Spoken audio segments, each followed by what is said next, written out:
Hello mga idol, share ko lang po sa inyo mga idol. Ito po yung nabili kong connection from Type-C to HDMI mga idol. As you can see mga idol, zero delay siya mga idol. Napaka-responsive, nakakunik po siya ngayon mga idol sa TV.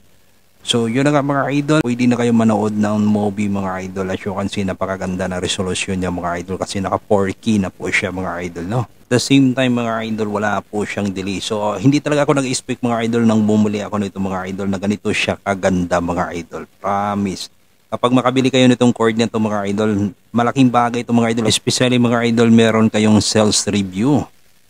At the same time mga idol, for gaming mga idol, as you can see, napakaangas mga idol. Wala talaga siyang delay mga idol. Napakaganda mga idol. Kaya tara sama ng mga black slates.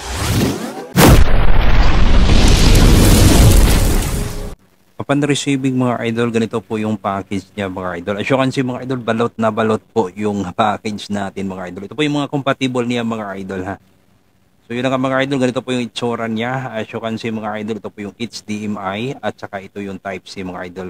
Naka-elbow type yung pinili natin mga idol. Yung gamit natin na tablet dito mga idol, ito po yung Xiaomi Pad 6. So as you can see mga idol, hindi pa siya nakakunik sa TV mga idol. So i-connect po natin mga idol, yan po. Ganyan po yung itsura niya mga idol. Napakaganda ng resolution mga idol kasi naka 4K na po siya mga idol, no? Kaya napakasulit dito mga idol kung kayo nagbabala kayo magbili ng cord na Type-C to HDMI mga idol. Highly recommended ko pa sa inyo mga idol. Ito po yung Vision na brand. Yun lang. Salamat.